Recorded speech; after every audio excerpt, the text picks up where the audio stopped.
스톰이라는 말이 있습니다. 퍼펙트 스톰.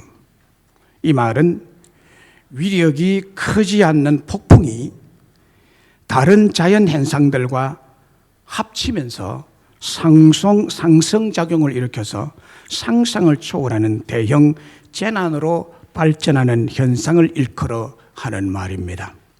중국 우한시에서 발생한 코로나19는 처음에 한두 사람으로 대수롭지 않게 출발했다가 지금은 전 세계적인 대형 재난을 몰고 왔습니다. 코로나19는 퍼펙트 스톰입니다. 현재 우리나라는 퍼펙트 스톰의 재난을 당하고 있는 실정입니다. 월 스트리트 저널은 코로나19가 그 어떤 전쟁이나 금융위기, 자연재해에 비해 훨씬 더 빠르고 광범위하게 절망적인 충격을 주고 있다고 했습니다. 국가 경제와 개인 사업 전반에, 국민 보건 전반에, 우리들의 일상생활 전반에, 한국 교회와 우리 교회와 교인들의 생활 전반에 걸쳐서 입는 피해는 상상을 초월하는 피해로서 크나큰 충격을 주고 있는 퍼펙트 스톰입니다. 이 코로나19의 퍼펙트 스톰의 파장은 언제까지 계속될지 알 수 없는 일이 되어가고 있습니다. 전례 없는 코로나 바이러스 전염병으로 혼란과 두려움에 빠진 국민들과 한국 교회와 성도들이 빠른 시일 안에 안정을 찾고 또 방역의 일선에서 땀 흘리며 전염을 막으려는 모든 의료진들과 방역대원들, 격리된 자들과 대구 경북 지역 교회들을 위해서 기도하고 응원하는 바입니다. 1347년과 1351년 사이 약 3년 동안 유럽을 휩쓸었던 흑사병에 희생된 사람은 약 2천만 명가량 되었다고 합니다. 당시 조선시대였던 우리나라 인구가 그 정도였습니다. 그럼 우리나라 백성이 몰살을 했다는 그런 정도의 무시무시한 전염병이었습니다. 그런데 그때 그 흑사병이 창궐하던 그 유럽의 그 위기 때에 칼빈, 종교개혁자 칼빈과 베자를 포함한 스위스 제네바 목사회 목사님들은 주일 예배를 중단하지 아니했고 흑사병이 무서워 도망치는 교인들을 비난하거나 정죄하지 아니했다고 합니다.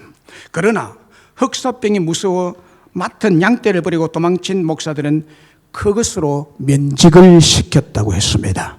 강단에 설 자격이 없다고 면직을 시켰다고 합니다. 코로나19는 흑사병과 6.25 전쟁에 비하면 너무나 절망적이거나 두려워 떨 필요는 없다고 보는 것입니다.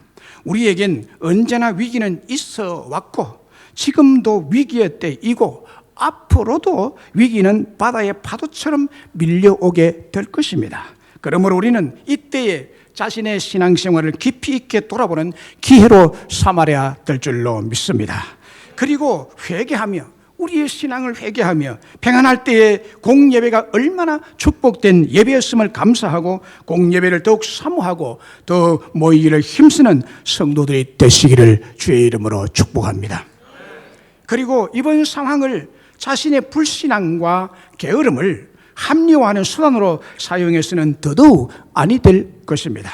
개인이나 가정이나 사업상 다른 모든 활동은 그대로 다 하면서 이 사태를 핑계로 예배를 드리지 않는다면 하나님의 계명과 말씀을 위배하고 버리는 행위가 되는 것입니다. 위험하다고 교회 공적 예배에 나오지 않을 뿐 아니라 비판을 가하면서 개인적인 모든 활동을 하고 있다면 자신의 신앙이 얼마나 위선적이고 이기적이고 인본적인지를 심각하고도 진지하게 돌아보아야 할 것입니다. 전염병조차 이렇게도 무섭고 두려운 것이라면 영혼과 육체를 능히 지옥불에 던지시는 살아계신 하나님은 얼마나 두려우신 존재인지를 깨닫는 기회가 되어야 할 것입니다. 문봉주 대사이자 집사 때 쓴 새벽형 크리스천이라는 책을 지난 주간에 제가 쭉 읽었습니다. 전에도 한번 읽었지만 이번에 다시 읽으니까 또 새로웠습니다. 그는 1949년생으로 서울대 외교학과를 거쳐서 외무 공무원으로 미국 뉴욕 총영사를 끝으로 은퇴를 하고 한국 햇불 트리니티 신학대학원 대학에서 신학을 공부하고 이제 목사님이 되신 분입니다. 그의 책 서론을 이렇게 시작하고 있습니다. 책상 옆에 있던 기타를 집어들었다. 인생 문제로 골치가 아플 때면 난 사이먼 앤 가펑클의 사운드 오브 사일런스라는 노래를 불렀다.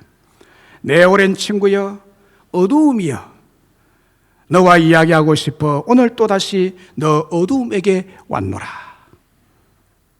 삶 속에 슬며시 어두움이 스며들기 시작했다.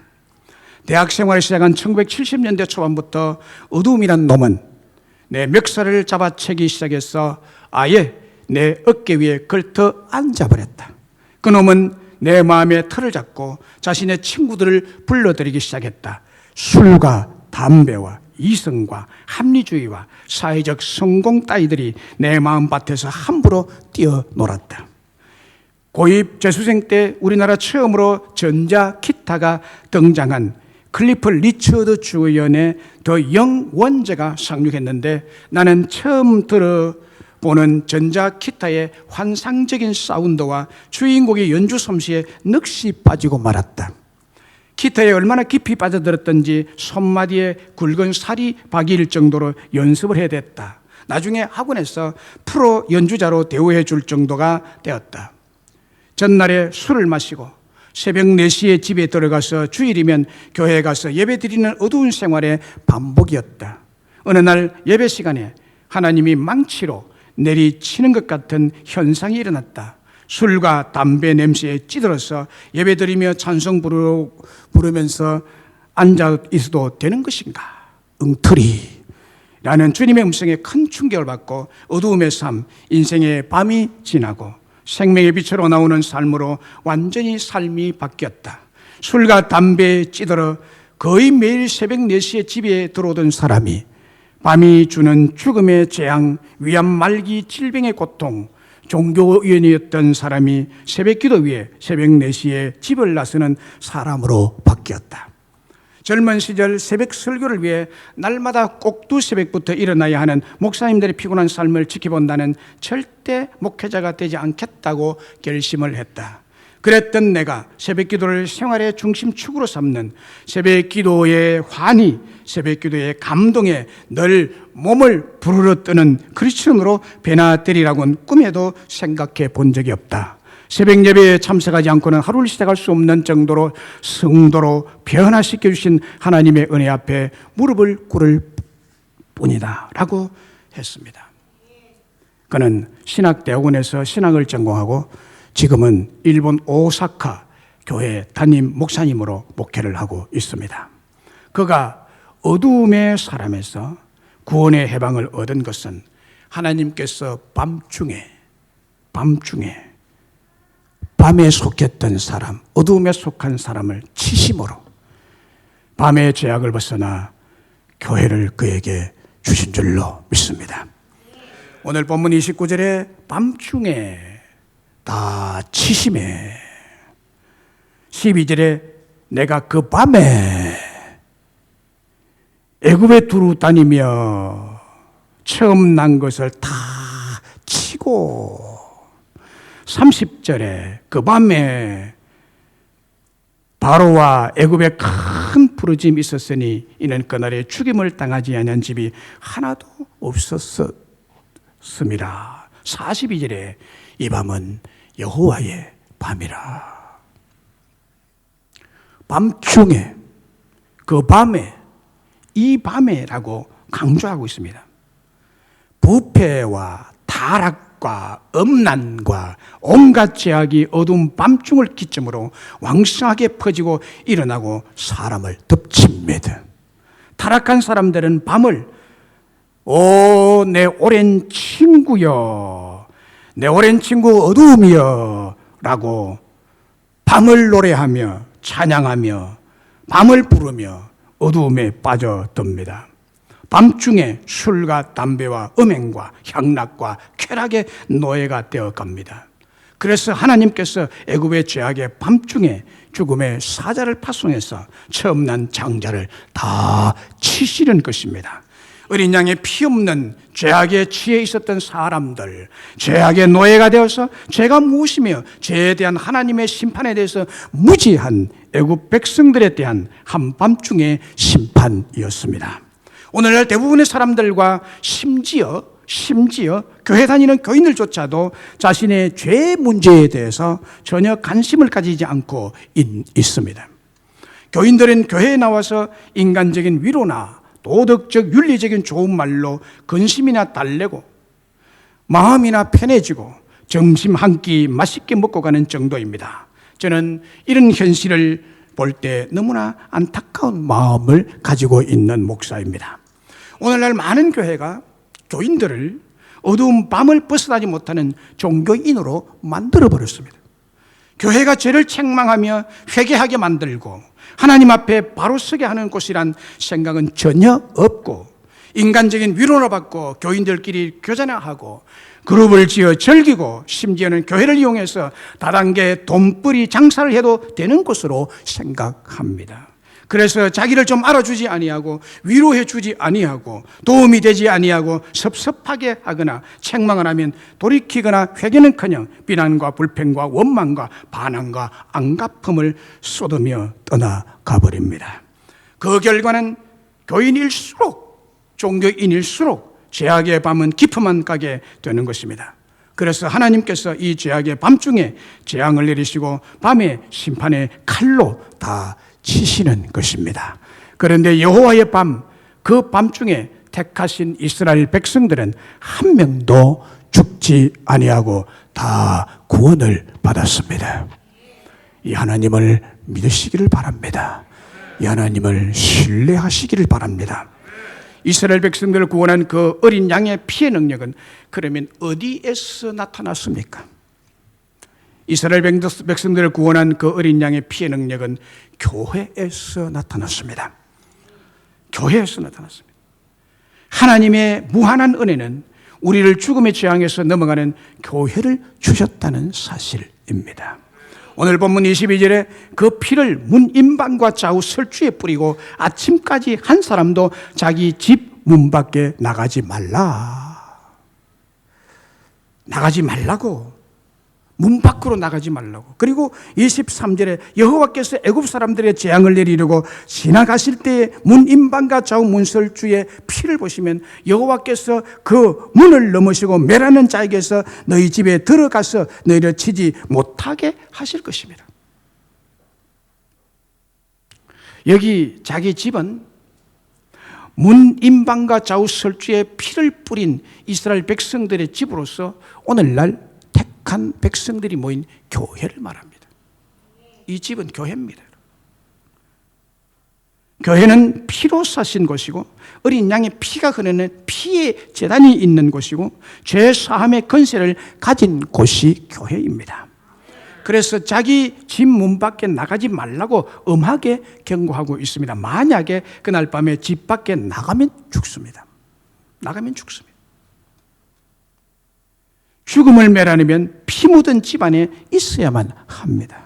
이런 의미에서 교회 안에 있어야 살고 구원을 받게 되는 것인 줄로 믿습니다. 피가 없는 집만 골라서 죽음의 재앙이 덮친 것입니다. 그래서 피 묻은 집인 교회는 생명보존 보금자리입니다.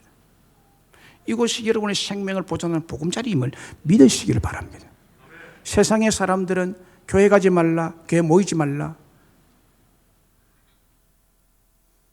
종교인들은 또 교회 다니던 사람 중에 종교인들은 왜 모이는 당국에 협조 안 하고 이렇게 말합니다. 우리가 안전하려면 교회로 모여야 됩니다, 여러분. 이곳을 하나님 지키시지 개인 가정을 지키지 않습니다. 물론 하나님 가정 지키시죠, 여러분의 가정은. 여러분 피가 있기 때문에. 피가 있어야 됩니다.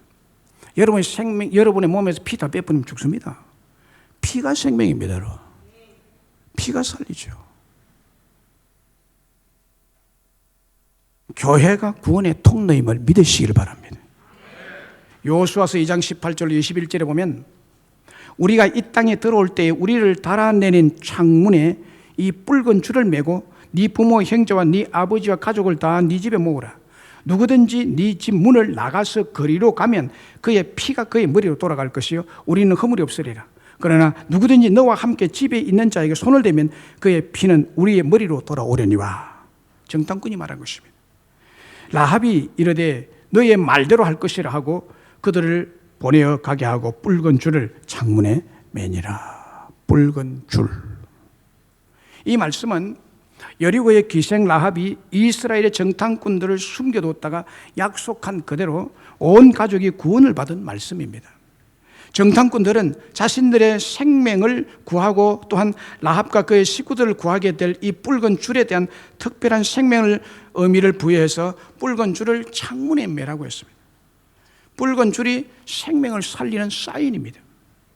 성경학자들은 이 붉은 줄이 장차 오실 예수 그리스도의 속죄의 피, 구속의 피를 예표한다고 해석하고 그 라합의 집을 구원이 이루어지는 교회라고 해석합니다. 그리고 이 붉은 줄의 의미는 앞에서 생각한 대로 출애굽 직전에 장자를 죽이는 재앙에서 이스라엘 백성들을 구원하게 해준 문설주와 좌우 임방이 뿌려진 유월절 어린 양의 피와 같은 맥락에서 생각을 하고 있습니다. 성경 전체의 핵심 진리를 통해서 보면 붉은색 밧줄은 생명과 구원을 상징하는 것으로서 예수 그리스도의 대속의 붉은 피와 직접 연관이 되는 것입니다. 죄값으로부터 구원, 죽음을 넘어가는 유월절의 은혜는 오직 예수 그리스도의 십자가의 붉은 피로서만 가능한 것인 것입니다.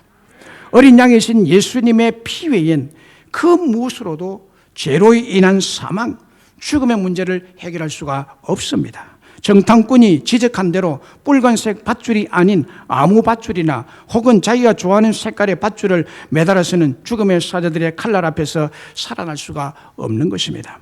온 식구가 다 죽게 됩니다. 사망을 넘어가는 붉은 밧줄이 메인 집, 이 집은 오늘날 교회를 예표하고 있는 말씀입니다. 예수 그리스도의 붉은 피로 산 교회는 인간의 선택이 아닌 하나님의 절대적인 은혜의 방법, 하나님의 절대적인 사랑의 방편인 것입니다. 라합의 집 밖에 있었던 모든 사람은 다 죽었습니다. 여리고 성이 무너질 때 다 죽임을 면하지 못했습니다. 그러나 라합 집안에 있었던 모든 사람은 모두 살았습니다. 붉은 줄이 내려져 있었던 라합의 집은 그래서 오늘날의 교회입니다.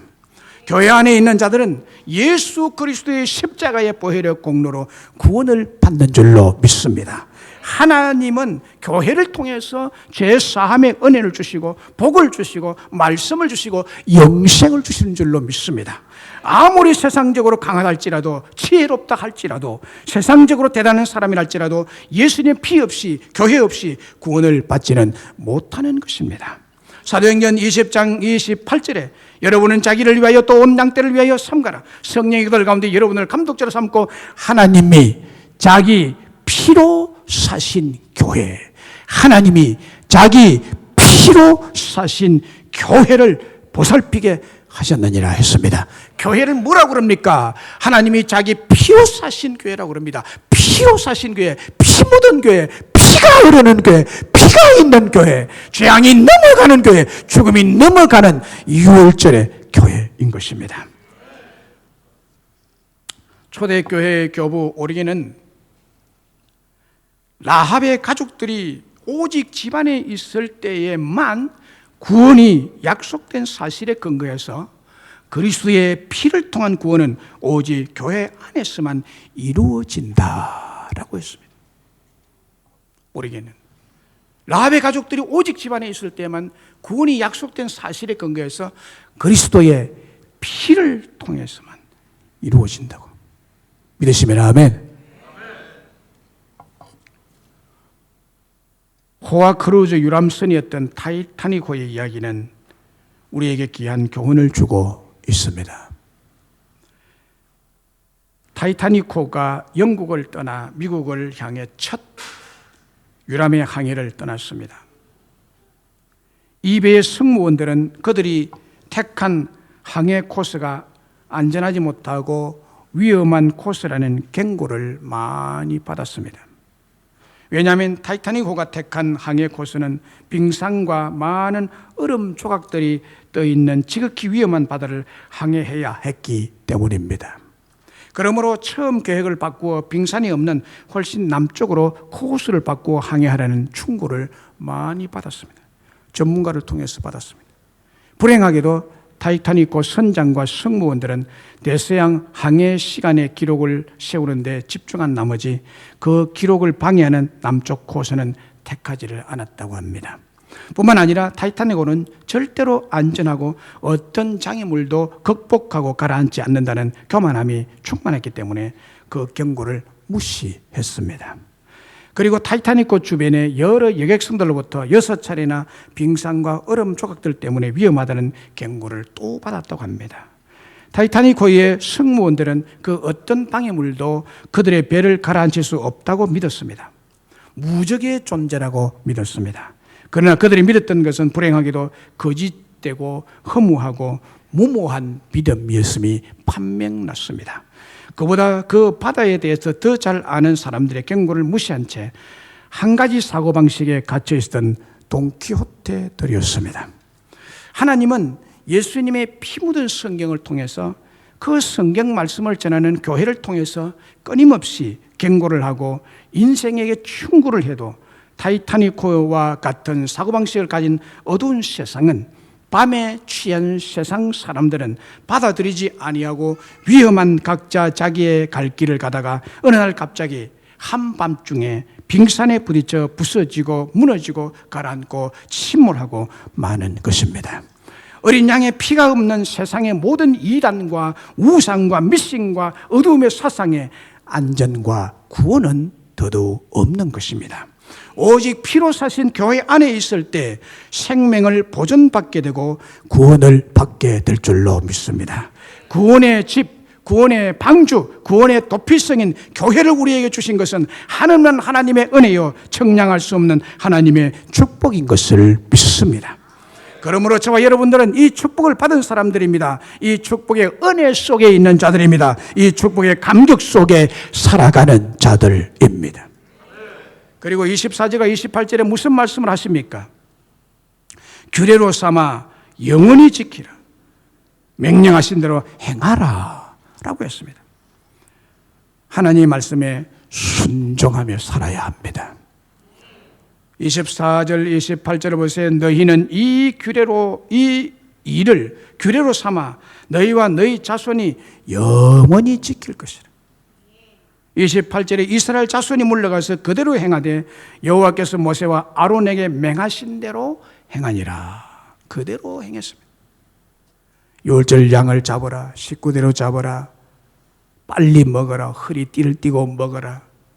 그리고 그 피를 받아서 바깥문에다 칠을 펄겋게 해라. 피 칠갑을 해라. 피의 규례, 피의 언약, 피의 비밀, 피의 속성, 피의 역할, 피의 말씀에 순종하셔야 됩니다. 그래야 생명을 보존받을 수 있습니다. 그래야 구원을 보존받을 수 있습니다. 교회를 통해서 은혜와 축복을 받아 누리게 될 줄로 믿습니다. 피의 복음 안에, 피의 진리 안에, 교회 안에 순종하며 여러분들이 살아가야만 합니다. 십자가의 진리를 선포하고 증거하는 교회를 신뢰하고 순종하십시오. 어린 양으로 희생의 피를 흘리신 예수 그리스도를 믿어야 하고 그의 말씀에 순종하며 피 흘려 사신 교회의 규례에 순종하며 살아야 될 줄로 믿습니다. 말씀을 맺습니다. 코로나19의 재앙은 국가 경제와 개인 사업 전반에, 국민 보건 전반에, 우리들의 개인 일상생활 전반에, 한국교회와 우리 교회와 교인들의 신앙생활 전반에 걸쳐서 입히는 피해는 상상을 초월하는 피해. 그야말로 퍼펙트 스톰입니다. 우리에게는 언제나 위기는, 이와 같은 위기는 있어 왔습니다. 지금도 위기를 맞고 있습니다. 그리고 앞으로도 여러분의 인생 앞길에 이보다 더 심한 위기가 닥칠지 모릅니다. 생명이 오가는 위기를 닥칠지도 모릅니다. 이런 위기는 언제나 바다의 파도처럼 여러분 앞에 밀려올 것입니다. 그러므로 우리는 이런 총체적인 위기의 때에 자신의 신앙생활을 깊이 있게 돌아보는 기회로 삼아야 할 것입니다. 언제나 부패와 타락과 음란과 온갖 죄악의 어두운 밤중을 기점으로 무성하게 퍼지고 일어나고 사람을 덮친다는 사실입니다. 밤이 문제입니다. 밤이 문제입니다. 사람들은 밤중에 술을 퍼마십니다. 술집 이름도 술퍼마켓도 있더라고요. 어떤 포장마차는 혼수 상태 포장마차도 있고, 술퍼 마셔서 혼수 상태였대도록 마시라는 얘기예요. 무슨 얘기인지 모르겠어요. 밤에 퇴근하고 난 다음에 담배와 술과 음행과 향락과 쾌락의 노예가 되어갑니다. 그래서 하나님께서 심판을 언제 하시느냐? 하나님의 역사는 언제 일어나느냐? 여러분, 택한 백성의 구원의 날, 그날은 피가 없는 자에게는 심판의 날입니다. 언제나 구원과 심판은 같은 날에 옵니다. 하나님은 밤중에 심판할 때 이스라엘 백성들은 밤중에 해방을 받는 것이에요. 이스라엘 피가 없는 애굽 사람들에게는 밤중에 칼에 맞아 죽지만 이스라엘 백성들은 그 밤에 환희의 밤, 희락의 밤이, 축복의 밤이 되는 것입니다. 밤중에 우리 하나님은 죄를 없이 하기 위해서, 죄를 심판하기 위해서 죽음의 사자를 파송해서 애굽의 죄악이 최고조에 달한 밤중에 죽음의 사자를 파송해서 썰어버리는 것입니다. 다 죽이는 것입니다. 한 사람도 살아남은 사람이 없다고 말합니다. 죽음의 심판을 면제받고 넘어가는 길은 오직 피 묻은 집인 교회라고 했습니다.